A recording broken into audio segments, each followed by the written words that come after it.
மக்களை முதன்மைப்படுத்தாத, மக்களை மதிக்காத, மக்களோட நேரத்தை மதிக்காத ஒரு ஒரு சிந்தனையோட கண்ணோட்டத்தோட வெளிப்பாடு தான் அவங்க அலட்சியமா லேட்டா வரும். காவல்துறை விதிக்கக்கூடிய இந்த விதிமுறைகள்ங்கிறது வந்து எல்லாருக்குமே போடக்கூடிய விதிமுறைகள்ங்கிறது எல்லா குறைந்தபட்ச அரசியல் அனுபவம் இருக்கக்கூடிய ஒரு சின்ன நிகழ்வை, ஒரு சின்ன ஆர்ப்பாட்டத்தை, ஒரு சின்ன பேரணிய, ஒரு மனித சங்கிலிய எதையோ நடத்தி அனுபவம் பெற்ற ஒரு குறைந்தபட்ச அரசியல் அறிவு இருக்கக்கூடிய நபர்களுக்கு கூட தெரியும். தைப்பூசத்துக்கு கூட்டம் சேருது, திருவண்ணாமலை தீபத்துக்கு கூட்டம் சேருது, பல காரணத்துக்காக ஒரு மியூசிக் கச்சேரி நடக்குது, இப்ப ஏஆர் ரஹ்மான் நடத்துறாரு அப்படின்னா அதுக்கு கூட கூட்டம் சேருது. இப்ப கூட்டம் சேர்ந்துட்டனாலேயே நீ ஒரு தலைவராக முடியாது. யார் தலைவராக முடியும்னா அடுத்த கட்ட தலைவராக இருக்கு நீங்களாவது வந்து அந்த மருத்துவமனையில் நிக்கணும்ல. உன் கூட்டத்துக்கு தானே வந்தான், அவன் உன்னை பார்க்க உங்க தலைவர் தாவேக்கா கட்சி கூட்டத்து தான் வந்தவன்லாம் தாவேக்கா கட்சிக்காரன் தான் நீ சொல்லிக்கிட்ட. அவன் செருப்புல கூட அடிப்பாணி வாங்கணும்.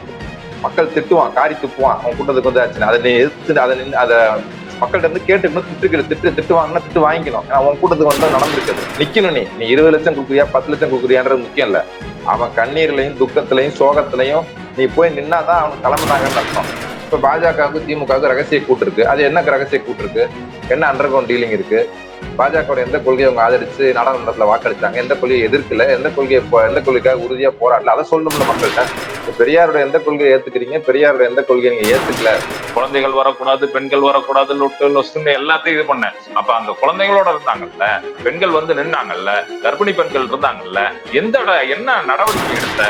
நீங்க இதை அப்படியே விஜய்ன்றதை எடுத்துட்டு தைப்பூசத்துக்கு கூடின மக்கள் வந்து கூட்ட நெரிசல் செத்துட்டாங்கன்னு வச்சுக்கோங்க. திருவண்ணாமலை தீபத்துக்கு போன மக்கள் கூட்ட நெரிசல் செத்துறாங்கன்னு வச்சுக்கோங்க. இல்ல ஏற்கனவே மெரினா பீச்ல வந்து இந்த விமானப்படை சாகசத்துல கூட்ட நெரிசல் செத்தப்ப அரசாங்கத்தான விமர்சித்தாங்க, நீங்க போது ஏற்பாடு பண்ணல. என்ன தப்பு நடந்துச்சுன்னு அரசு இல்லங்க விஜய் தாங்க தப்புனா நாளைக்கு இன்னொரு விஜய்க்கு பேர இன்னொருத்தர் வருவாரு, இன்னொரு சுஜய் வருவாரு, அவரு தப்புன்னு சொல்லிட்டு இருக்கீங்க. நீங்க பண்ண டிஃபென்ஸ் பண்ணிக்கிறதும் திமுக எதிர்ப்புக்கும் சதி பண்ணிட்டான், சூழ்ச்சி பண்ணிட்டான், செந்தில் பாலாஜி பண்ணிட்டாரு, அவர் பண்ணிட்டாரு, இவர் பண்ணிட்டாருன்னா பேசுறாங்களே ஒழிய இவ்வளவு தற்கொலைகளை உருவாக்குனதும் இதே ஆட்சி, இதே அரசியல் பொருளாதார கொள்கைகள் தானே.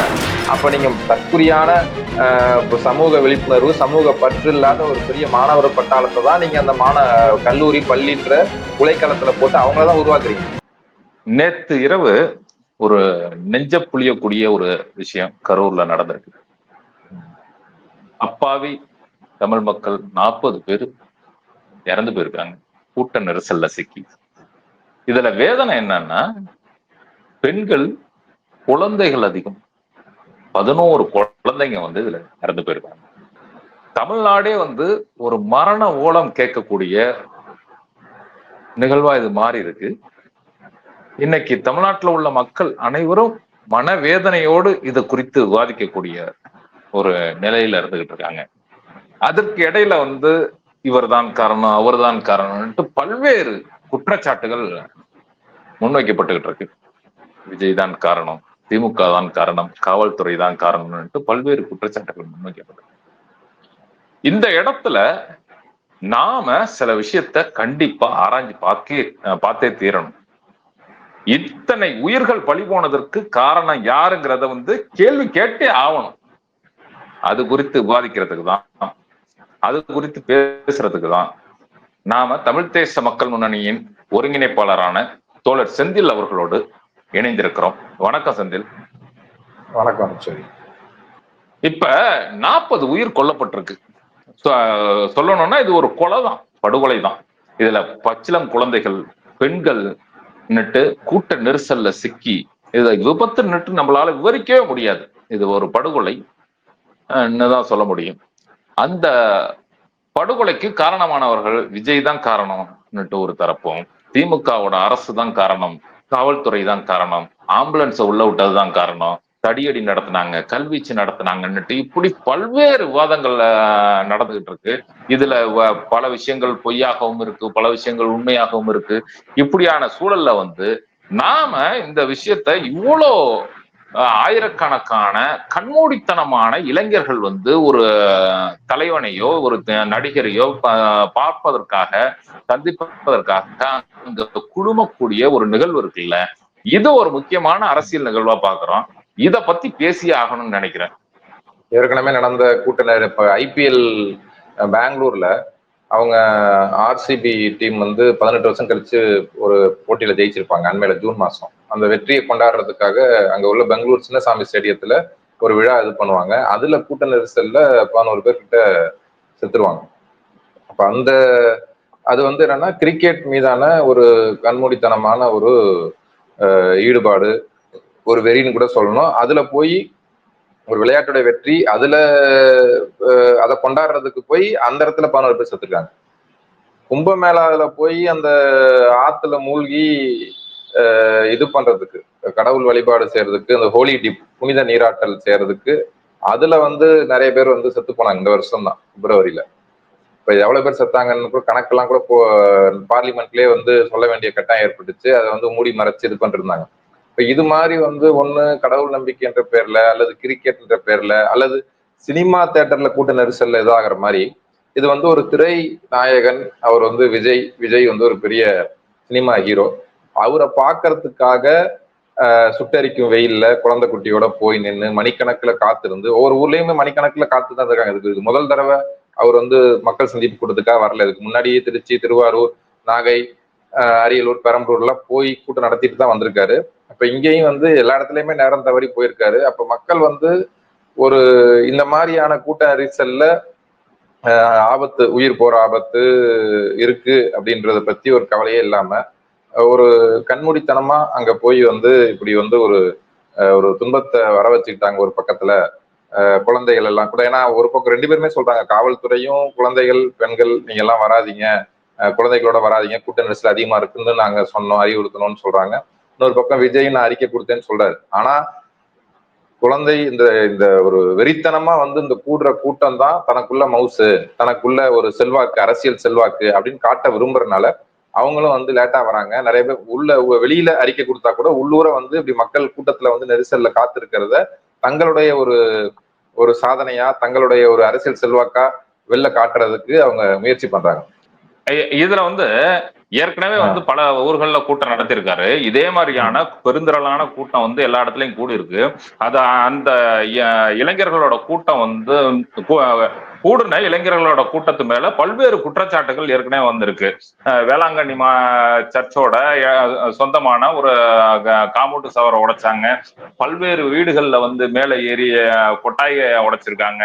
மேல இருக்க மரங்கள்ல ஏறி மரங்களை உடைச்சிருக்காங்க. கரண்ட் கம்பிகள்ல போய் சிக்கிற மாதிரியான சூழலுக்கு தள்ளப்பட்டிருக்காங்க.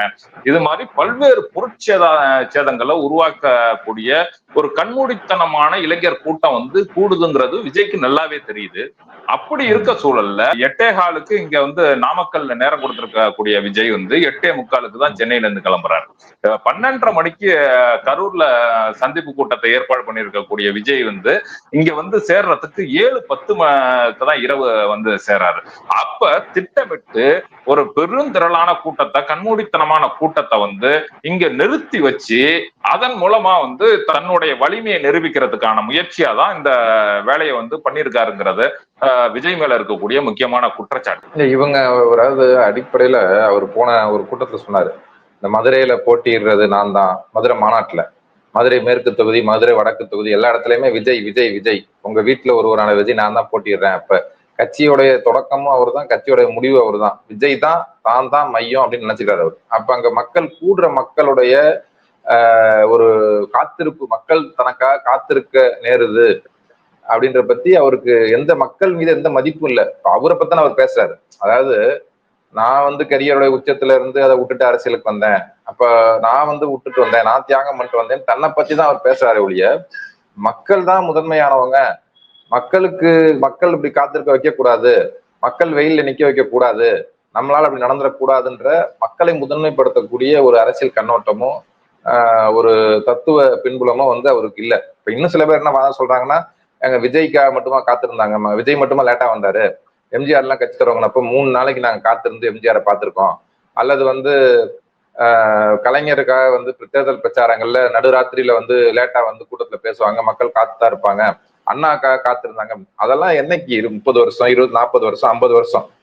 இன்னைக்கு மெட்ரோ ட்ரெயின்ல அடுத்த 4 நிமிடத்தில் ஏர்போர்ட் போகும், விமான நிலையம் போகும் ட்ரெயின் வரும், அடுத்த 2 நிமிடத்தில் இங்க சென்ட்ரல் போகும் ட்ரெயின் வரும்னு சொல்லிட்டு ஒவ்வொரு நிமிஷமும் கணக்காகக்கூடிய ஒரு ஒரு என்ன சொல்றது, அவ்வளவு பரபரப்பான ஒரு வாழ்க்கை முறைக்குள்ள மக்கள் வாழ்ந்துட்டு இருக்காங்க.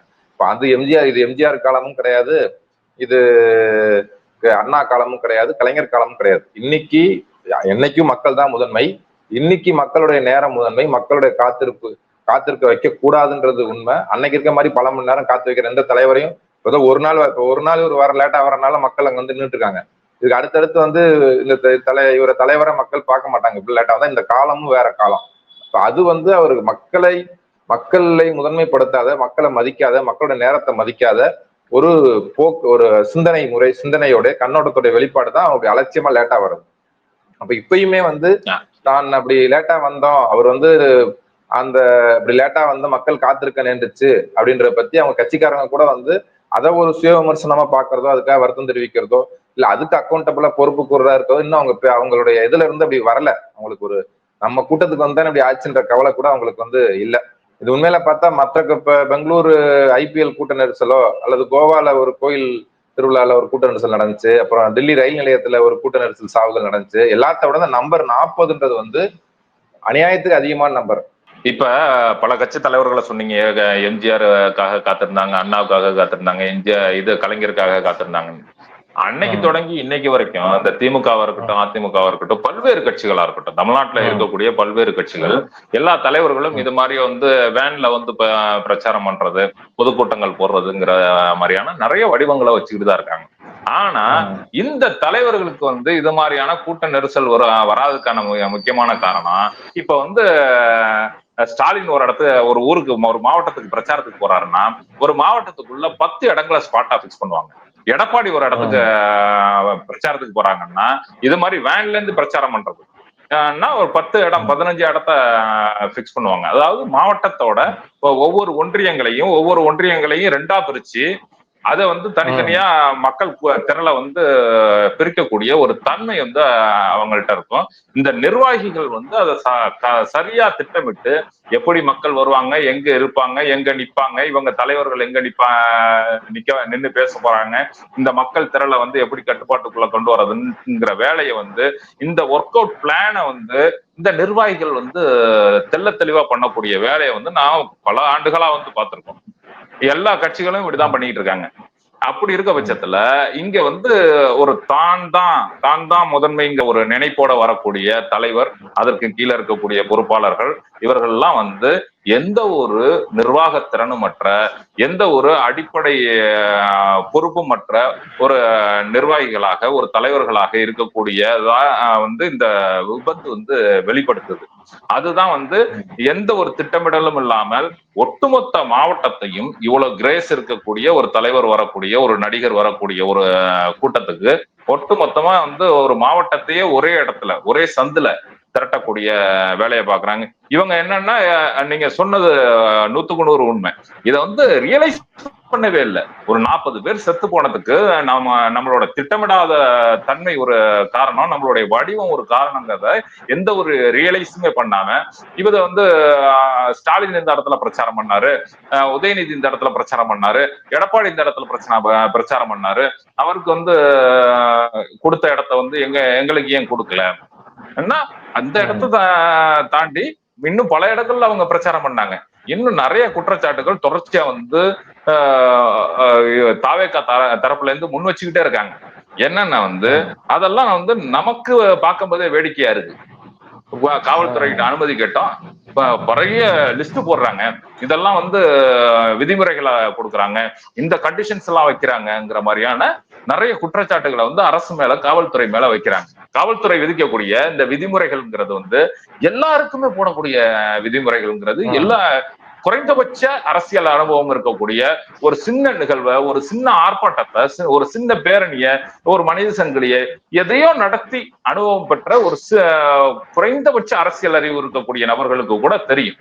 அந்த குறைந்தபட்ச அரசியல் அறிவு இருக்கக்கூடிய நபர்கள் கூட இந்த கட்சியில பொறுப்பாளர்களா இல்லையா? இல்ல வந்து திட்டமிட்டு வந்து இந்த அரசு வந்து நான் எங்களை ஒடுக்குறாங்க, நசுக்குறாங்கன்னுட்டு ஒரு பிரச்சாரத்தை உருவாக்குறதுக்காக எல்லாம் தெரிஞ்சுக்கிட்டு இது மாதிரி பண்றாங்களா? இல்ல அவங்களுக்கு என்ன பிரச்சனைனா, கூட்டம் சேர்ந்துட்டா தன் தலைவர் நினைச்சுக்கிறான். இப்ப சினிமாவுக்கு கூட்டம் சேருது, தைப்பூசத்துக்கு கூட்டம் சேருது, திருவண்ணாமலை தீபத்துக்கு கூட்டம் சேருது, பல காரணத்துக்காக ஒரு மியூசிக் கச்சேரி நடக்குது, இப்ப ஏஆர் ரஹ்மான் நடத்துறாரு அப்படின்னா அதுக்கு கூட கூட்டம் சேருது. இப்ப கூட்டம் சேர்ந்துட்டனாலேயே நீ ஒரு தலைவர் ஆயிட முடியாது. யார் தலைவர் ஆக முடியும்னா, யார் அக்கௌண்டபிள், யாரு பொறுப்பு கூறானோ அவன் தான் தலைவன். ஒரு இடத்துல நல்லது கெட்டது, மழை புயல் வெயில் போர் இறப்பு அத்தனைக்கும் நான் வந்து இந்த மக்களுக்காக பொறுப்பு கூறி நான் நிற்பேன், வாழ்நாளும் உங்களோட இருப்பேன், செத்தாலும் உங்களோட இருப்பேன்னு சொல்றவன் தான் மக்கள் வந்து தலைவனை நினைப்பாங்க. அந்த தலைவனுக்காக உயிரை கொடுப்பாங்க, அந்த தலைவனுக்காக ஜெயிலுக்கு போவாங்க, அந்த தலைவனுக்காக போராடுவாங்க, அந்த தலைவனுக்காக போலீஸ் தடியடி வாங்குவாங்க, அந்த தலைவனுக்காக பட்டினி இருப்பாங்க, எல்லாமே பண்ணுவாங்க. இப்ப இவரு வந்து என்ன, இப்ப இவரு போயிட்டாரு.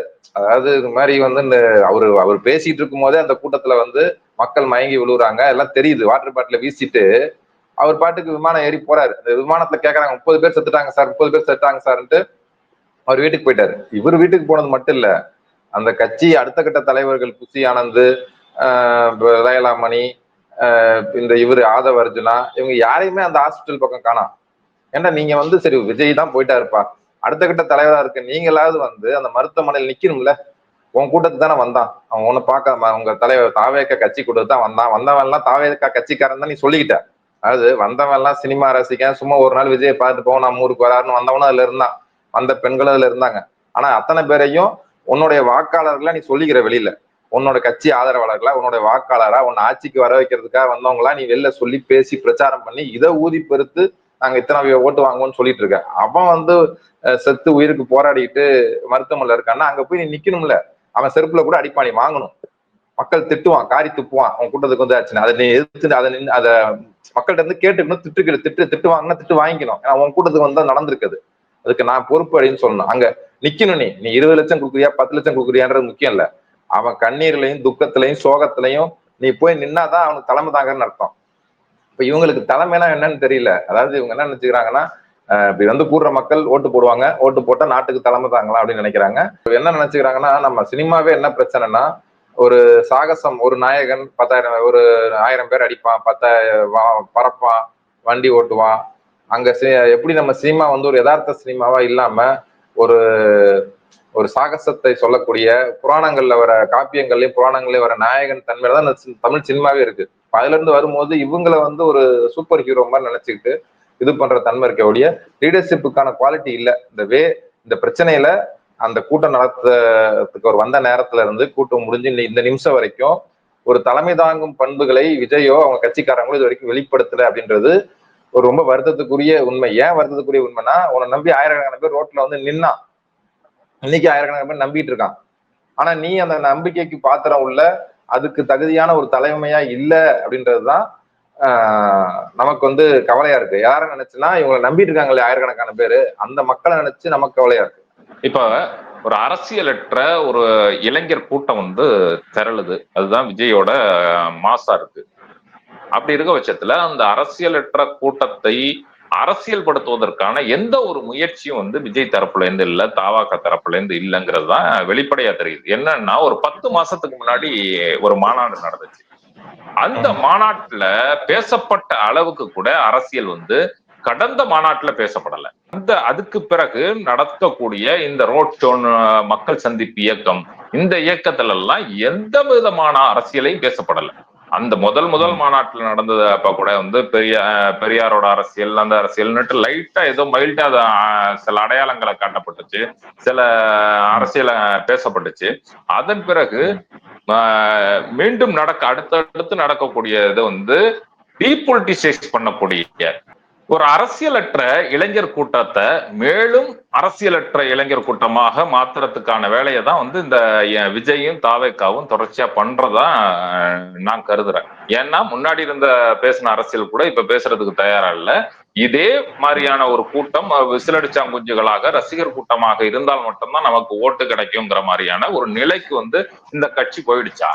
அவங்க அதான் சொல்றேன், அவங்களுக்கு கூட்டம் தரல மக்கள் காத்திருக்க கைத்தட்ட அது வந்து அவங்களுக்கு வந்து ஒரு இனம் புரியாத ஒரு போதையை, ஒரு மயக்கத்தை கொடுத்துருக்கு. அதனால வந்து அவங்க என்ன நினைக்கிறாங்கன்னா, அரசியல் அவர் சொல்றாரு பாசிச பாஜக, சரி எப்பா பாசிச பாஜக சரி, எந்த நாளும் கூட்டணி வைக்க மாட்டோம். பாஜகவோட ஏன் பாசிசம் சொல்றாரு, அவர் என்ன கொள்கை உங்களுக்கு அந்த அந்த அந்த இளைஞர்களுக்கு கேட்டா தெரியாது, விஜய்க்கே தெரியாது. அப்ப நீ ஏன் பாசிசம் சொல்ற, எதுக்காக பாஜக எந்த கொள்கையை எதுக்குறன்னு அந்த அணிகளுக்கு அவங்களுக்கு சொல்லி கொடுத்தாதானே அவங்க வந்து நாளைக்கு ஊதியம் நிற்பாங்க. கிடையாது. பாஜக, திமுக, அதிமுக, இவனை எதுக்கணும், எனக்கு நீ ஓட்டு போடணும். இப்ப பாஜகவுக்கு திமுகவுக்கு ரகசிய கூட்டு இருக்கு. அது என்ன ரகசிய கூட்டு இருக்கு, என்ன அண்டர் கிரவுண்ட் டீலிங் இருக்கு? பாஜக எந்த கொள்கையை அவங்க ஆதரிச்சு நாடாளுமன்றத்துல வாக்களிச்சாங்க, எந்த கொள்கையை எதிர்க்கல, எந்த கொள்கைக்காக உறுதியா போராடல, அதை சொல்லணும்ல மக்கள்கிட்ட. அந்த தெளிவையா சொல்லணும்ல. நீ வந்து ஒரு ரகசிய, அதாவது சதி, இப்படி வந்து ஒரு சூழ்ச்சி பண்றாங்கன்னு சொல்ற மாதிரி கதை மட்டும் சொன்னா பத்தாதுல. அதனால இவர் என்ன சொல்றாரு, சினிமால எப்படி பஞ்ச் டைலாக் பேசுவாரோ அது மாதிரி ஒரு பஞ்ச் டைலாக்கா அரசியல்ல பேசுறாரு ஒழிய, அவங்க அரசியல், அதாவது இப்ப கொள்கை தலைவர் பெரியார்னாரு, இன்னைக்கு நான் கடவுளை பிரார்த்திக்கிறேன் அப்படின்னு தான் அவர் வந்து கடைசியா இந்த விஷயத்துல கூட நான் கடவுளை வேண்டுகிறேன் அப்படின்னு சொல்லியிருக்காரு. இப்ப பெரியாரோட எந்த கொள்கையை ஏத்துக்கிறீங்க, பெரியாரோட எந்த கொள்கையை நீங்க ஏத்துக்கல, அதுவும் வந்து உங்களுக்கு தெளிவா கிடையாது. பொதுவா பெரியார், அம்பேத்கர், வேலுமங்கை, வீரநாச்சியார், 5 பேரு அவங்க ஒவ்வொருத்தருக்கு ஒரு சமூக பின்னணி, அந்த சமூக பின்னணி கணக்கு வச்சு அதை ஒரு ஓட் பேங்கா வச்சு சொல்றதான்னு தவிர இதுக்கு மேல கொள்கையெல்லாம் பேச வேண்டியது இல்ல. விஜய் தான் கொள்கை, விஜய் தான் கட்சி, விஜய் தான் தலைவர், விஜய் தான் கோட்பாடு, விஜய் தான் தத்துவம். இதுதான் அவங்களுடைய அரசியல். அதனால அவங்க கொள்கையெல்லாம் வந்து பேச போறது இல்ல.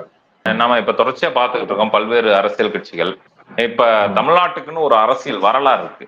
இது வந்து பல்வேறு கட்சிகளை வந்து அந்த ஒரு கொள்கை கோட்பாட்டோட நிக்க வைக்கிறதுல வந்து தொண்டர்களோட அரசியல் புரிதல்ங்கிறது ரொம்ப முக்கியமானது. குறிப்பா பார்த்தா திமுகவால இன்னைக்கு வந்து எடுத்தம் கவுத்தம்னு எந்த விஷயத்தையும் முடிவு பண்ண முடியாது. ஏன்னா திமுகவுல வந்து அடிமட்ட தொண்டை வரைக்கும் அரசியல் பேசுவான். இப்ப வந்திருக்கக்கூடிய நாம் தமிழர் கூட எடுத்துக்கலாம். இந்த நாம் தமிழர் வந்து இன்னைக்கு திடீர்னு தமிழ் தேசியங்கிறத தூக்கி போட்டுட்டு எல்லாம் எங்கேயும் போயிட முடியாது. திடீர்னு பிரபாகரனை வந்து தூக்கி போட்டு எங்கேயும் போயிட முடியாது. ஏன்னா வந்து அடிமட்ட தொண்டன் வரைக்கும் வந்து ஏதோ ஒரு புரிதல்ல இருந்து, ஏதோ ஒரு மட்டத்துல இருந்து தமிழ் தேசிய அரசியலை புரிஞ்சு வச்சிருக்கான். இப்ப வந்து பிஜேபியை எடுத்துக்கலாம். பிஜேபி வந்து இந்துத்துவ அரசியலை வந்து தூக்கி போட முடியாது. ஏன்னா வந்து அடிமட்ட தொண்டன் வரைக்கும் அங்க இருக்க ஆட்கள் வந்து அந்த கொள்கையை பிடிச்சிருக்கான். அப்ப வந்து ஏதோ ஒரு கொள்கை, ஏதோ ஒரு கோட்பாடு, ஏதோ ஒரு அரசியல் புரிதலோட இருக்கக்கூடிய தொண்டர்கள் தான் அந்த கட்சியை வந்து கடைசி வரைக்கும் அந்த கொள்கையை பிடிப்போடு, அதுக்கான செயல் திட்டத்தோட, அந்த மக்கள் திரளுக்காக வேலை செய்யறதுக்கான கட்சியா வந்து நிக்க வைப்பாங்க. அப்படி இல்லாத தொண்டர்களை கொண்ட எந்த கட்சியும் கடைசி வரைக்கும் தனக்கான கொள்கை, தனக்கான கோட்பாடுல வந்து என்னைக்குமே நிக்காது. ரொம்ப இலகுவா வந்து விலை போயிடும். ரொம்ப இலகுவா வந்து மக்கள் விரோத கட்சிகளா மாறி போயிடுங்கிறது என்னோட புரிதல். அது சரிதானே? ஒரு புரிதல் சரிதான். இந்த கொள்கை கோட்பாடு ஒரு பாப்புலிசம் அப்படின்றது வந்து அதிமுக, திமுக வந்து நிறைய கொள்கையெல்லாம் பேசி அப்படிதான் ஆட்சிக்கு வந்தாங்க. திமுக வந்து உடஞ்சிட்டு வந்த அதிமுக வந்து கிட்டத்தட்ட இதே எம்ஜிஆருடைய பாப்புலிசம் அவங்க வந்து என்னுடைய கொள்கை வந்து அண்ணாயிசம், முதலாளித்துவம் சோசியலிசம் கலந்த கொள்கைன்னு இவர் எம்ஜிஆர் சொன்னாரு. திமுகவுடைய ஊழல் எதிர்க்கிறது மட்டும் தான் அந்த கட்சி, அந்த கட்சியுடைய ஒரே மையமான கொள்கை. மற்றதெல்லாம் திமுக கொள்கையை இந்த தொட்டுக்கோ தொடர்ச்சிக்குன்னு வச்சுப்பாங்க.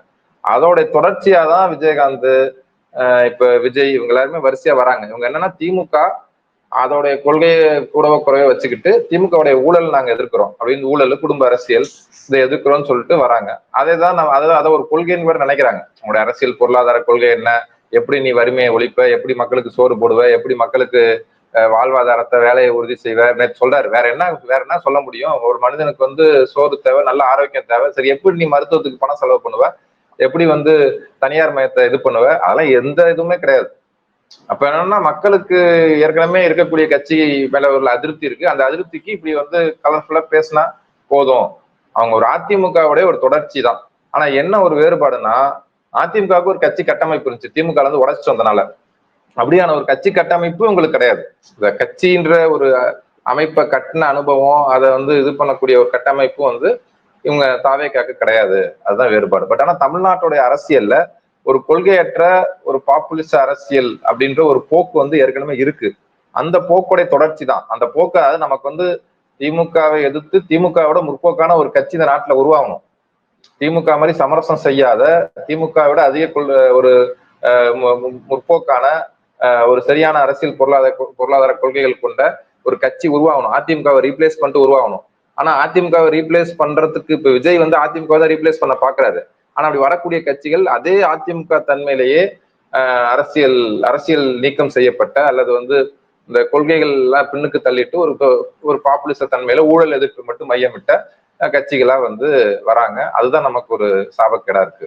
இப்ப வந்து நாம விஜயோட சிக்கல்கள், விஜயோட அரசியலற்ற தன்மை இதெல்லாம் பத்தி பேசணும். இங்க வந்து இந்த 40 பேர் உயிரிழப்புக்கு வந்து இவரோட தாமதம்ல இருந்து பல்வேறு விஷயங்கள் காரணிகளா இருந்திருக்கு. இவரோட தன்மை, அதாவது ரசிகர்களை, தொண்டர்களை எத்தனை மணி நேரம் வேணாலும் காத்திருக்க வைக்கலாம். அதுக்கு வந்து நமக்கான கிரேடுங்கிற மாதிரியான நினைக்கக்கூடிய ஒரு தன்மை வந்து இதுக்கான முக்கியமான காரணமா அமைஞ்சிருக்கு பேசணும். அதுக்கு இடையில வந்து அரசோட பாத்திரம் என்னவா இருக்க முடியும்? பல்வேறு விஷயங்கள்ல வந்து அரசு வந்து பொறுப்புதாரியா தான் இருக்காங்க. இங்க இருக்கக்கூடிய காவல்துறை வந்து பொறுப்புதாரியாக ஆக வேண்டிய தேவை இருக்கு. ஒரு இடத்துல வந்து கூட்டம் கூடுதுன்னா, அது கும்பமேளாவாக இருக்கட்டும், IPL விழாவாக இருக்கட்டும், எதுவாக இருக்கட்டும், ஆனா வந்து அதை வந்து சரியா கணிச்சு அதுக்கான உளவுத்துறையில இருந்து எல்லாத்தையும் அரசு வச்சிருக்கு. இப்ப வந்து நம்ம குறிப்பா சொல்ல போனா சிறு சிறு இயக்கங்கள் நடத்தக்கூடிய ஒரு சின்ன பொதுக்கூட்டமா இருக்கட்டும், ஆர்ப்பாட்டமா இருக்கட்டும், நீ 11 மணி வரைக்கும் பர்மிஷன் வாங்கியிருக்கன்னா 10:55க்கெல்லாம் டிஎஸ்பியோ இன்ஸ்பெக்டரோ வந்து மைக்கு பிடிங்கிடுவான். அப்படியான ஒரு நெருக்கடியை வந்து சிறு சிறு இயக்கங்களுக்கு கொடுக்கக்கூடிய இந்த காவல்துறை வந்து, இந்த உளவுத்துறை வந்து என்ன வேலையை பண்ணிட்டு இருந்துச்சு? இவ்வளவு பெரிய கூட்டம் கூடி நெரிசல்ல சிக்கி 40 பேர் உயிர் போற வரைக்கும் அங்க வந்து நீ கண்டிஷன்ஸ் எல்லாம் போட்ட, கண்டிஷன்ஸ் அப்ளைன்லாம் எல்லாத்துலயும் எழுதி கொடுத்த, குழந்தைகள் வரக்கூடாது, பெண்கள் வரக்கூடாது, லொட்டுன்னு எல்லாத்தையும் இது பண்ண. அப்ப அங்க குழந்தைகளோட இருந்தாங்கல்ல, பெண்கள் வந்து நின்னாங்கல்ல, கர்ப்பிணி பெண்கள் இருந்தாங்கல்ல, என்ன நடவடிக்கை எடுத்த? எந்த ஏற்பாடுகளும் பண்ணல. இந்த தாவேகா கூட்டம் வந்து அவர்கள் அரசியலற்ற கூட்டம், ரசிகர்கள் மீது, தொண்டர்கள் மீது எந்த ஒரு அக்கறையும் இல்லாத கூட்டம்னே வச்சுக்கலாம். அப்படி அந்த கூட்டம், அந்த தாவேகா கட்சி தன்னுடைய ரசிகர்களையும் தொண்டர்களையும் காப்பதற்கான எந்த ஒரு அடிப்படை தேவைகளையும், அடிப்படை அம்யூனிட்டிஸையும் உருவாக்கல. அதை வந்து நீ உளவுத்துறையும் பார்த்திருப்ப, காவல்துறையும் பார்த்திருப்பீங்க, அரசு நிர்வாகம் பார்த்திருப்பீங்க. அந்த இடத்துல வந்து அதை நிவர்த்தி செய்யக்கூடிய, பூர்த்தி செய்ய வேண்டிய வேலையும் நீ பார்த்தாகணும்ல. அப்படி இல்லாத பட்சத்துல இதெல்லாம் இல்லைன்னுட்டு உடனடியா வந்து எல்லாத்தையும் வந்து காலி பண்ண வேண்டிய வேலையும் நீ செய்யணும்ல. அதை கட்டுப்படுத்தி அந்த அசம்பாவிதம் நடக்காத வேலையும் அந்த அரசு பண்ணி ஆகணும்ல. அதுதான் இப்ப இவங்க ஒவ்வொருத்துக்கும் ஒவ்வொரு அளவுக்குள் வச்சுக்கிறாங்கல்ல. இப்ப வந்து எப்படின்னா, இதே பிஜேபி ஆள்ற மாநிலத்துல இருந்து அங்க இது மாதிரி வந்து ஒரு கூட்ட நெரிசல் சாவு நடந்தா அந்த மாநில அரசு தான் பொறுப்பு, அவங்க சரியான ஏற்பாடுகளை செய்யலன்னு விமர்சனம் பண்ணுவோம். அதான் நடந்துச்சு. இப்போ கும்பமேளால வந்து உத்தரப்பிரதேசல நடந்த கும்பமேளா, மகா கும்பமேளா, அதுல வந்து லட்சக்கணக்கான பேர் கூடினாங்க. அதுல வந்து அந்த புனித நீராட்டலுக்கு போறப்ப அந்த கூட்ட நெரிசல்ல செத்து போனாங்க. நாடாளுமன்றத்துல அது கேள்வி எழுப்பட்டுச்சு. ஏதோ பக்திக்காக, மக்கள் மூட நம்பிக்கையில அவங்கெல்லாம் பக்திக்காக போனாங்க, அவங்க வந்து மூட நம்பிக்கையில போய் கூட்ட நெரிசல் செத்து போனாங்க, அவங்க போனவெல்லாம் பக்தர்கள் எல்லாம் முட்டாள அப்படின்னு யாரும் பேசல. இப்ப இங்க சொல்ற மாதிரி விஜய் ரசிகர்களை விமர்சிக்கிற மாதிரி, விஜய் கட்சி தொண்டர்களை விமர்சிக்கிற மாதிரி அவன் எல்லாம் முட்டாளு, அங்க போய் கூட்டத்தில் நெரிசல்ல செத்து போனான் அப்படின்லாம் சொல்ல. யோகி ஆதித்யநாத் அரசு தான் அதுக்கு பொறுப்பு, அவர் சரியான ஏற்பாடுகளை செய்யல, அவர் சரியா அந்த விழாவை நடத்தலன்னு நாடாளுமன்றத்திலே பேசி எத்தனை பேர் செத்தான் நாடாளுமன்றத்துல பதில் சொல்லுன்னு சொல்லி கேட்டு நடந்தது. இந்த நாடாளுமன்றத்துல இந்த வருஷம் தான் நடந்துச்சு, இந்த ஆண்டு தான் நடந்துச்சு. அப்ப வந்து இந்தியாவில் கூட்ட நெரிசல்னால சாவுகள் ஏற்படுது, அதை கட்டுப்படுத்துறது, ஒழுங்குபடுத்துறதுக்கான போதிய மெக்கானிசம் இல்ல, ஏற்பாடுகள் இல்ல. இந்த வருஷம் மட்டும் எத்தனை இடத்துல நடந்திருக்குன்றத இந்து பத்திரிகையில வந்து இன்னைக்கு ஒரு கட்டுரையை வெளியிட்டிருக்காங்க. அப்ப இது வந்து நீங்க இதை அப்படியே விஜய்ன்றதை எடுத்துட்டு தைப்பூசத்துக்கு கூடின மக்கள் வந்து கூட்ட நெரிசல் செத்துட்டாங்கன்னு வச்சுக்கோங்க, திருவண்ணாமலை தீபத்துக்கு போன மக்கள் கூட்ட நெரிசல் செத்துறாங்கன்னு வச்சுங்க, இல்ல ஏற்கனவே மெரினா பீச்ல வந்து இந்த விமானப்படை சாகசத்துல கூட்ட நெரிசல்ல செத்தப்ப அரசாங்கத்தானே விமர்சிச்சாங்க, நீங்க போதிய ஏற்பாடு பண்ணலன்ட்டு. அப்போ விஜய் வந்து புதுசா கட்சி தொடங்கினவரு, விஜய் சினிமாக்காரரு, விஜய் ரசிகர்களுக்கு அரசியல் இல்ல, விஜய் அதெல்லாம் கரெக்ட் தான். ஆனா விஜய்க்கு வந்து மக்கள் ஓட்டு போட்டு விஜய்கிட்ட இன்னைக்கு அரசியல் அதிகாரத்தை மக்கள் கொடுத்தரல. திமுக கட்சிக்கு, உங்க கூட்டணி கட்சிகளுக்கு நீங்க தான் அரசாங்கம், நீங்க தான் லெஜிட்டிமேட் பாடி, உங்க கீழே தான் அதிகாரம் இருக்கு, உங்க கீழே தான் காவல்துறை இருக்கு, உங்க கீழே தான் அரசு அதிகார நிர்வாகம் இருக்கு, உங்க கீழே தான் அவ்வளவு வளங்கள் இருக்கு. விஜய் வந்து ஒரு நான் ஸ்டேட், அதாவது ஒரு அரசு அல்லாத ஒரு தரப்பு. விஜய் மேல பழி போடுறதுக்கு ஒரு அரசாங்கம் தேவையில்லை. விஜய் மாதிரி இன்னும் 10 கிருக்கன் கூட வருவான் அந்த நாட்டுல, வந்து அவன் வந்து கூட்டம் நடத்துவான், அவன் வந்து அதுல வந்து மக்கள் கூடுவாங்க, அது மாதிரி நடக்கலாம். அதையெல்லாம் மேனேஜ் பண்றதுக்கு தான் உனக்கு இத்தனை அரசு எந்திரம், அதுக்கு ஆட்சியாளர்கள். நீங்க இத்தனை வருஷமா வேற நாட்டை ஆட்சி பண்ண அனுபவம் கொண்ட கட்சி, புதுசா வந்து ஆம் ஆத்மி மாதிரி ஒரு கட்சி கிடையாது. அப்போ வந்து இதுக்கு பொறுப்பேற்கணும். அதாவது எப்படி வந்து விஜய் தன்னுடைய செயலுக்கு தாமதமா வந்ததுக்கு, தான் நடத்தின கூட்டத்தில் நடந்த சாவுக்கு பொறுப்பேற்றாதான் விஜய்க்கு தலைமை பண்பு இருக்குன்னு சொல்றோமோ, அதுபோல இந்த அரசு தன்னுடைய அரசின் கீழ் தான் அனுமதிச்சு நடந்த ஒரு தன்னுடைய காவல்துறையின் கீழ் நடந்த ஒரு கூட்டத்துக்கு இதுல நடந்த நல்லது கெட்டது அத்தனைக்கு நான் பொறுப்பு இருக்கிறேன், நிவாரண நிதி தர்றது மட்டும் இல்ல, இதுக்கு நிர்வாக ரீதியான பொறுப்பு நாங்க எடுத்துக்கிறோம், விஜய் இல்ல நாங்க எடுத்துக்கிறோம், அதுக்கு இது இந்த தவறு நடந்திருக்கு, இது அடுத்த முறை நடக்காம எப்படி சரி பண்ணுவீங்க, என்ன தப்பு நடந்துச்சுன்னு அரசு இல்லங்க விஜய் தாங்க தப்புனா நாளைக்கு இன்னொரு விஜய்க்கு பதிலா இன்னொருத்தர் வருவாரு, இன்னொரு சுஜய் வருவாரு, அவர் தப்புன்னு சொல்லிட்டு இருப்பீங்க நீங்க. இது மாதிரி இன்னொரு தடவை நடக்காம இருக்கணும்னா இந்த முறை ஏன் தப்பு, ஏன் இப்படி நடந்துச்சு, என்ன தவறு நடந்துச்சுன்னு நீங்க அந்த தவறை கண்டறிஞ்சு தவறை ஒத்துக்கிட்டாதான் அது வந்து அடுத்த முறை நடக்காம தடுக்க முடியும். அப்ப இந்தியாவுல கூட்ட நெரிசல் சாவுகள்னு ஒரு விஷயம் இருக்கு, அதை தடுக்கிறதுக்கு போதிய அரச பொறிமுறைகள் வந்து இல்லைன்றது ஒரு பிரச்சனை. அப்ப இந்த இடத்துல விஜய் விஜய் விஜய் வந்து யாருமே கிடையாதுங்க. விஜய் வந்து நேத்து கட்சி தொடங்கினாரு, 2 மாநாடு நடத்திருக்காரு, 3 ரோட் ஷோ நடத்திருக்காரு. அதுக்கு மேல விஜய் வந்து இந்த மக்களால் வாக்களிக்கப்பட்டு அவரு 100 எம்எல்ஏ வச்சிருக்காரு, ஆட்சி நடத்துறாரு, அவர் கையில எல்லாம் இருக்குன்றதுக்கு ஒண்ணும் கிடையாது. இந்த மக்கள் வந்து கேள்வி கேட்கறதுக்கும், மக்கள் வந்து நீங்க என்ன பண்ணீங்கன்னு கேட்கறதுக்கும் பதில் சொல்ல வேண்டிய இடத்துல இருக்கிறது இந்த அரசாங்கம் தான், திமுக அரசாங்கம் தான். அப்ப நீங்க இப்ப சொல்றீங்கல்ல, நடந்து முடிஞ்ச பிறகு நாங்க வந்து தலைமைச் செயலகத்துல கூட்டணும், உடனே எனக்கு தூக்கம் வரல, நான் புறப்பட்டு வந்தேன், இந்த அமைச்சரை போக சொன்னேன், மகேஷ் பொய்யாமொழி போனாரு, செந்தில் பாலாஜி வந்தாரு, அக்கம் பக்கம் மாவட்டத்துல அனுப்புனேன் இப்படிலாம் சொல்லும் போது, அப்ப இந்த கூட்டத்துல வந்து வெயில் அடிச்சிட்டு இருக்கு, அவர் லேட்டா வராரு, 8:45 ஃபிளைட், 8:45 தான் சென்னையில ஃபிளைட்ல ஏறாரு, நாமக்கலுக்கு எத்தனை மணிக்கு தான் போறாரு, அப்ப கரூருக்கு லேட்டா வராருன்னா நீங்க தான் போர்க்கால அடிப்படையில வந்து அவன் தண்ணி கொடுக்கல, அவன் இது பண்ணல, அவன் நிக்க வச்சுட்டான், அவனுங்க இப்படி இருக்காங்கன்னு நீங்க என்ன வந்து நடக்கக்கூடும், கூட்ட நெரிசல்ல இப்படி வந்து சாவு நடக்கக்கூடும் இந்தியாவில தெரியாது. அதான் முதல் முறை நடந்திருக்கா இந்தியால கூட்ட நெரிசல்ல இடிபட்டு குழந்தைகள் பெண்களோ இல்ல முடியாதவங்களோ சாகிறது வந்து இதான் முதல் முறை நடந்திருக்கா? கிடையாது. இல்ல தமிழ்நாட்டிலே இதுக்கு முன்னாடி நடந்திருக்குல்ல. அப்ப இப்படி ஒரு ஆபத்து நேரக்கூடுன்றது எல்லா நேரத்திலையும் கூட்டம் சேர்ற எல்லா இடத்துலயுமே அந்த பிரச்சனை இருக்கு. நெரிசல்ல மக்கள் சாவான், ஏதோ ஒரு சின்ன பிரச்சனை கூட பயந்து கூட்டத்துல ஓடுவான், ஒருத்தன் மேல ஒருத்தன் ஏறி நடந்துருவான், அப்ப உயிர் போகும். அப்ப இதை மேனேஜ் பண்றதுக்கு தான் நம்ம கிட்ட ஒரு சிஸ்டம் வேணும், நம்ம கிட்ட வந்து ஒரு மெக்கானிசம் வேணும், கண்காணிப்பு முறை வேணும், ஒரு டக்குன்னு வந்து செயல்படுறதுக்கான புரோட்டோகால்ஸ் வேணும். இப்ப இதுதான் நாடு விவாதிக்கணும். இவங்க என்ன பண்றாங்கன்னா இதை கூட, அதாவது விஜய்னு ஒரு கட்சி வருது, அவன் நாளைக்கு எந்த புது கட்சி வந்தாலும் திமுக தான் முதல்ல விமர்சிப்பாங்க, நீங்க ஆட்சியில இருக்கீங்க, உங்களை விமர்சித்து அரசியல் பண்ணுவாங்க. இப்ப இதை பயன்படுத்தி ஒரு விஜய் எதிர்ப்பு அரசியலை செய்யறதுக்கு இவங்க திமுக வந்து ஒரு திமுக வெர்சஸ் விஜய், அவர் சொன்ன மாதிரியே டிவிகா வெர்சஸ் டிஎம்கே, டிவிகா வெர்சஸ் டிஎம்கே, இந்த விவாதத்தையும் அப்படிதான் நடத்துறாங்க. கூட்ட நெரிசல் சாவுகளை எப்படி ஒரு அரசு தடுக்க முடியும், அது என்ன முன்னெச்சரிக்கை எடுக்க முடியும், என்ன எடுக்க தவறிட்டோம், நமக்கு இதுக்கு என்ன. கர்நாடகால கிரவுட் கண்ட்ரோல் பில்லுன்னே ஒண்ணு பாஸ் பண்ணிருக்காங்க இந்த பிரச்சனைக்கு அப்புறம், இந்த ஐபிஎல் பிரச்சனைக்கு அப்புறம்.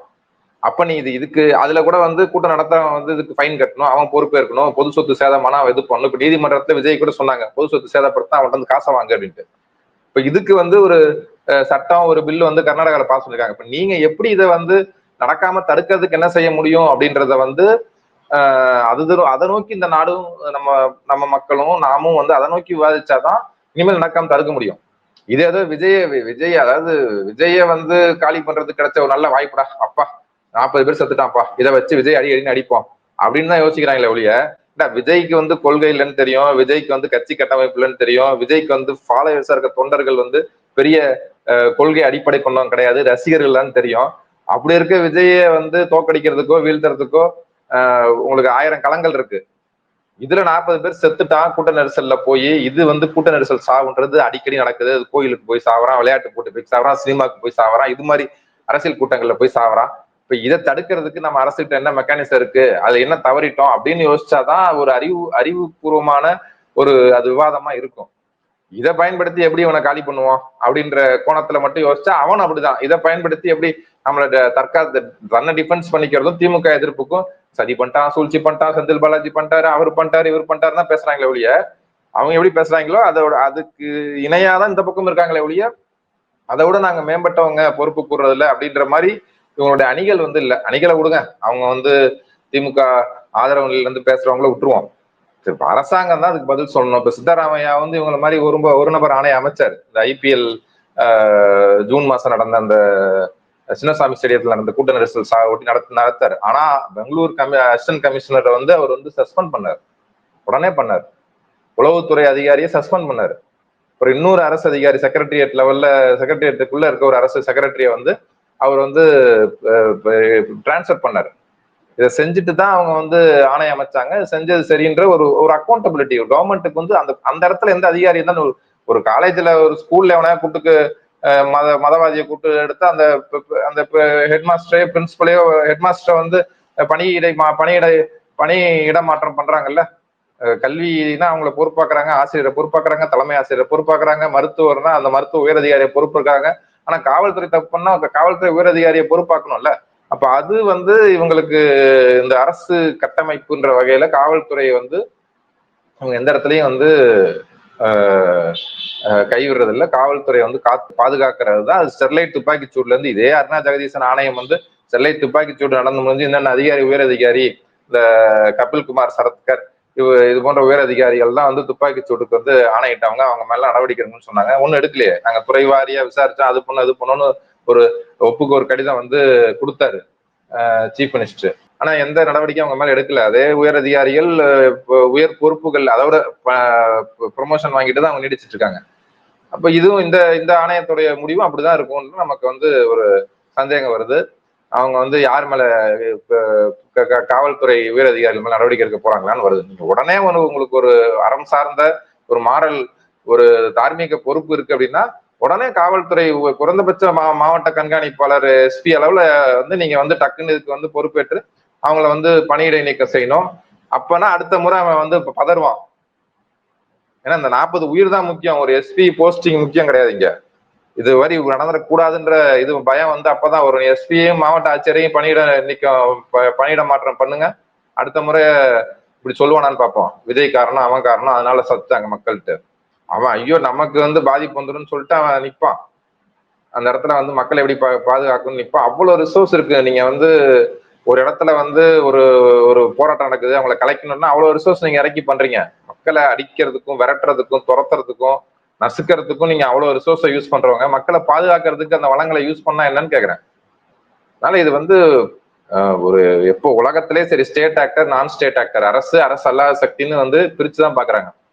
அந்த வகையில வந்து எனக்கு கேட்டா வந்து விஜயை விட இதுல கூடுதல் விஜய்க்கு யாரும் விஜய் இன்னைக்கு ஒரு எம்எல்ஏவும் கிடையாது, அவங்களுக்கு ஒரு எம்பியும் கிடையாது, சட்டப்பேரவையும் கிடையாது, புதுசா கட்சி தொடங்குவாங்க தான். விஜய் இப்படி தப்பு பண்றாருங்க அதனால செத்துட்டாங்க இத்தனை பேருன்னு சொல்றதுக்கு நீங்க ஒன்னும் அரசாங்கமா இருக்க வேண்டிய அவசியம் கிடையாது, நீங்க பதவி பொறுப்புல இருக்க வேண்டிய அவசியம் கிடையாது, நீங்க இந்த 50 வருஷமா ஆட்சி பண்றோன்ற கிளைம் பண்ணிக்க வேண்டிய ஒரு நியாயமும் அதுல கிடையாது. அதனால அரசாங்கம் வந்து கூடுதலா பொறுப்பு கூறணும், அக்கௌண்டபிளா அதுல வந்து பொறுப்பு கூறி மக்களுடைய உயிருக்கும் வாழ்வுக்கும் பாதுகாப்புக்கும் நாங்க பொறுப்பு கூறுன்றதை மெய்ப்பிக்கணும். அதுதான் ஒரு தலைமை பண்பு. அதை பார்ப்போம். இவங்க இந்த ஆட்சி திமுக வந்து அந்த தலைமை பண்பு வெளிப்படுத்துதான் பார்க்கும். இது அரசோட செயல்பாடுகளை வந்து தொடர்ச்சியா பார்க்க வேண்டியிருக்கு, அதே நேரத்துல வந்து பாதிக்க வேண்டியதா இருக்கு. தொடர்ச்சியா இது மாதிரியான நிகழ்வுகள் நடக்காம இருக்குது. இன்னொரு விஷயம், ஒரு முக்கியமான விஷயம் பேசணும்னு நினைக்கிறேன். என்னன்னா வந்து நாம தொடர்ச்சியா சொல்லிட்டு இருக்கோம், இது பெரியாருடைய மண், தமிழ்நாட்டுக்குன்னு ஒரு பாரம்பரியமான அரசியல் வரலாறு இருக்கு. முதல் தொழிற்சங்க போராட்டம் நடந்தது தமிழ்நாட்டுலதான். இப்படியான ஒரு கம்யூனிசமா இருக்கட்டும், திராவிட இயக்கமா இருக்கட்டும், பல்வேறு அரசியல் சூழல்கள் வந்து இந்த மண்ணில் கோல வச்சிருக்கு. அது மட்டும் இல்லாம மாணவர்கள் மத்தியில, இளைஞர்கள் மத்தியில தான் அதிகமான செல்வாக்கு பெற்ற அரசியல் கருத்தியல்கள் 1938 தொடங்கி 1965 வந்து மிகப்பெரிய இந்திய எதிர்ப்பு போராட்டம். அதாவது ஒட்டுமொத்த தமிழ்நாடுமே வந்து இளைஞர்கள் மாணவர்கள் திரண்டு ஒரு ஸ்தம்பிக்க வைக்கக்கூடிய ஒரு நிகழ்வு. அது ஒரு தீ மாதிரி எரிஞ்சிச்சு தமிழ்நாடு, அரசியல் ஜுவாலைன்னு சொல்லலாம். அதே மாதிரி வந்து அதோட தொடர்ச்சியா வந்து இன்னைய வரைக்குமே அது நடந்துகிட்டு தான் இருக்கு. ஆனா இடைப்பட்ட காலத்துல வந்து எல்லா விஷயங்கள் நல்லது நடக்குது என்பதெல்லாம் வந்து திராவிட இயக்கத்தின் வெற்றி, திராவிட இயக்கத்தின் வெற்றி, திராவிட ஆட்சியின் வெற்றின்னுட்டு சொல்லக்கூடியது. அதாவது படித்து முன்னேறக்கூடிய விஷயங்கள், பல்வேறு துறைகளுக்கு செல்லக்கூடிய விஷயங்களுக்கு எல்லாம் வந்து வெற்றியை கொண்டாடுவதற்கு தன்னுடைய அரசியல் ஐக்கானை பயன்படுத்தக்கூடிய ஒரு அரசாட்சி தான் இங்க தொடர்ச்சியா நடந்துகிட்டு இருக்கு.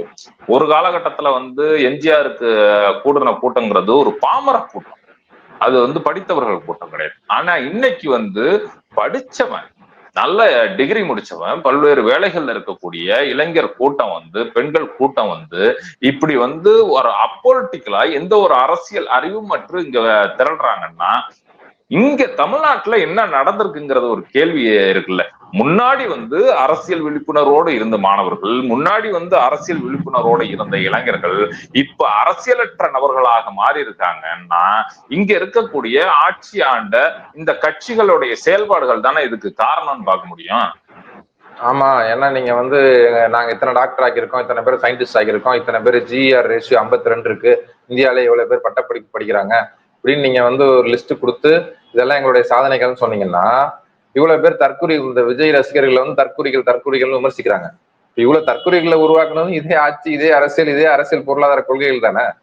அப்ப நல்லது நடந்து சாதனைகள் நடந்தா அந்த சாதனைகளுக்கு எங்களுடைய அரசியலும் பொருளாதாரமும் பொருளாதார கொள்கைகளும் நாங்க செயல்படுத்தின எங்களுடைய ஆட்சியும் காரணம்னு சொன்னா, இந்த நாட்டுல இருக்கக்கூடிய என்ன சொல்றது, ஓட்டுக்கு பணம் வாங்கிட்டு மக்கள் ஓட்டு போடுறது, டாஸ்மாக்ல எவ்வளவு பேர் குடிச்சு சீரழிகிறது, இது மாதிரி வந்து சினிமா ரசிக மனோபாவத்துல சினிமா கதாநாயகர்கள் பின்னாடி மக்கள் ஆயிரக்கணக்கில் திரள்றது, இந்த போக்குக்கும் எந்த இதே அரசியல் பொருளாதார கொள்கைகள் தான் காரணமா இருக்க முடியும். அந்த இந்த ஆட்சி தான் இந்த இந்த இந்த சுதந்திரத்துக்கு பிந்தைய இந்த ஆட்சி தான் காரணமா இருக்கும். அதுதான் தர்க்கம், லாஜிக். நல்லதுக்கு அது எப்படி நாங்க தான், அதாவது எப்படி success so many fathers but failures are orphans வாங்க. அதாவது வெற்றிக்கு வந்து பல பேர் வந்து உரிமை கோருவாங்க, பல பேர் வந்து அதோட தந்தைன்னுவாங்க. ஆனா தோல்வி வந்து எப்பவும் வந்து அனாதை, தோல்வியை பொறுத்த வரைக்கும். அது மாதிரி வந்து இவங்க வந்து தோல்விகள், தவறுகள், சறுக்கி விழுதல், இந்த மாதிரியான விஷயங்களுக்கு வந்து நாங்க பொறுப்பு கிடையாது, அது தானா நடந்துச்சு, மக்கள் பொறுப்புன்றாங்க. என்ன வெற்றியோ வெற்றி, ஈட்டம், வளர்ச்சி அப்படின்றதுக்கு வந்து நாங்க தான் பொறுப்பு, நாங்க தான் முழுசா கிளைம் பண்ணிப்பாங்க. இது வந்து ஒரு சந்தர்ப்பவாதமா பண்ற ஒரு போக்கு தான். நம்ம வந்து இந்த நம்ம அரசியல் பொருளாதார கொள்கைன்னு சொல்றது கூட என்னன்னா, பர்டிகுலரா உலக மேத ஆளுமை தனியார்மய கொள்கை, அந்த அந்த அரசியல் பொருளாதார கொள்கை அந்த 30 ஆண்டுகள் வந்து நீங்க வந்து எந்த போராட்டம் நடக்கூடாதுன்னு நினைக்கிறீங்க, தொழிற்சங்கம் இருக்கக்கூடாதுன்னு நினைக்கிறீங்க, மாணவர் சங்கம் இருக்கக்கூடாதுன்னு நினைக்கிறீங்க, கல்லூரிகள்ல தேர்தல் நடக்கூடாதுன்றீங்க. அப்ப நீங்க தற்குறியான சமூக விழிப்புணர்வு, சமூக பற்று இல்லாத ஒரு பெரிய மாணவர் பட்டாளத்தை தான் நீங்க அந்த கல்லூரி, பள்ளின்ற உலைக்களத்துல போட்டு அவங்களதான் உருவாக்குறீங்க. அவன் அவன் வந்து போதை பழக்கத்துக்கும் சினிமா ரசிகனாவும் அப்படிதானே வந்து அவன் உருவாவான். அங்க அங்க வந்து முற்போக்கான அரசியல் போய் தொழிற்சங்கங்கள்ல மக்கள் வந்து பயிற்றுவிக்கப்பட்டு, மாணவர் சங்கங்கள்ல பயிற்றுவிக்கப்பட்டு, அப்படி இருந்தாதான் அங்க ஒரு ஆரோக்கியமான சமூகம் வந்து இருக்க முடியும். அதுதான் அங்கதான் அரசியல் தன்னுடைய பங்கை வகிக்குது. அதை காலி பண்ணிட்டு எந்த போராட்டம் நடக்கக்கூடாது, மக்கள் அமைப்பாகக்கூடாது, மக்கள் அரசியல் கத்துக்க கூடாது, நீங்க பின்பாட்டு பாடி தலையாட்டிட்டு வரணும், இந்த உலகமே தாராளமே தனியார்மை கொள்கை நீங்க செயல்படுத்துறது அப்படியே கண்ணை மூடி ஏத்துக்கணும் அப்படின்னு நினைக்கிறீங்க. அந்த கொள்கைக்கு ஏற்ற மாதிரி நாடும் மக்களும் அவருடைய சிந்தனையும் அவருடைய நிலையும் வந்து வடிவமைக்கப்பட்டிருக்கு. அதுதான் இன்னைக்கு வந்து விஜய் ரசிகர் கூட்டமாவும் இருக்கு. அதுதான் பல கண்ணுக்கு பாக்குற இடத்துலமே அப்படிதான் இருக்கு. சாதாரண தேர்தல் ஜனநாயகம் கூட அவ்வளவு கரப்டட். மக்களுக்கு நேரடியா காசு கொடுத்து, அதாவது இதே அண்ணா பேசியிருக்காரு, நீங்கள் ஜனநாயகத்தை பால்படுத்தாதீர்கள் சொல்லி அவருக்கு எதிராக காஞ்சிபுரத்துல போட்டியிடும் போது காசு கொடுத்தப்ப. ஆனா நீங்க இன்னைக்கு வந்து மக்களுக்கு காசு கொடுத்து ஜெயிச்சிட முடியுன்றதான் உங்களோட இந்த திமுக நம்பிக்கை. நீங்க திராவிட மாடல் சொன்னீங்கன்னா, திராவிட மாடல்ல அதுவும் சேர்த்திதான், காசு கொடுத்து ஓட்டு வாங்குறதும் சேர்த்திதான், காசு கொடுத்து மக்கள் ஜனநாயகத்தை விலை பேசுறதும், ஜனநாயகத்தை இப்படி இது பண்றதும் சேர்த்திதான். அப்ப வந்து இதுக்கு இதுக்கு இப்படி வந்து, அதாவது லடாக்ல வந்து போராடி 4 பேர் செத்துருக்கான் 3-4 நாள் முன்னாடி. அப்படி ஸ்டெர்லைட்டுக்காக போராடினாங்க, 15 பேர் செத்தாங்க அவங்க துப்பாக்கி சூடுல. அப்படி ஒரு இந்த மக்களுக்காக நாட்டுக்காக போராடி அதுல செத்தா கூட அந்த உயிருக்கு ஒரு மதிப்பு இருக்கு. இப்ப இன்னைக்கு என்ன அதுக்கு என்ன அர்த்தம் இருக்கு? இத்தனை பேர் 40 பேர் செத்ததுக்கு என்ன ஏதாவது ஒரு அர்த்தப்படுத்த முடியுமா அந்த சாவை? அப்ப இப்படி வந்து கண்மூடித்தனமா போய் தான் உயிரை வந்து மாய்ச்சிக்கிற அளவுக்கு ஒரு கண்மூடித்தனமான விசுவாசம், சினிமா கதாநாயகர்கள் மீதான ஒரு விசுவாசத்தை கொண்ட ஒரு மக்கள் கூட்டத்தை தான் நம்மளுடைய சமூகத்துடைய பகுதி தான் அவங்க, நம்முடைய பகுதி தான். ஏதோ வானத்துல இருந்து அவங்க கூச்சி வரல, நம்ம வானத்துல இருந்து கூச்சி வரல. இப்படிப்பட்ட ஒரு சமூகத்தை தான் நம்முடைய அரசியலும் பொருளாதாரமும் இன்னைக்கு உருவாக்கி இருக்கு. அப்ப நீங்க விமர்சனப்படுத்த வேண்டியது வந்து இதை உருவாக்குன அரசியல் பொருளாதார கொள்கையை தான் நம்ம விமர்சனப்படுத்தணும். விமர்சனப்படுத்தினாதான் மாத்த முடியுமே ஒழிய சும்மா அவங்க மேல வசப்பாடுறனாலே திட்டுறனாலே மாத்த முடியாது.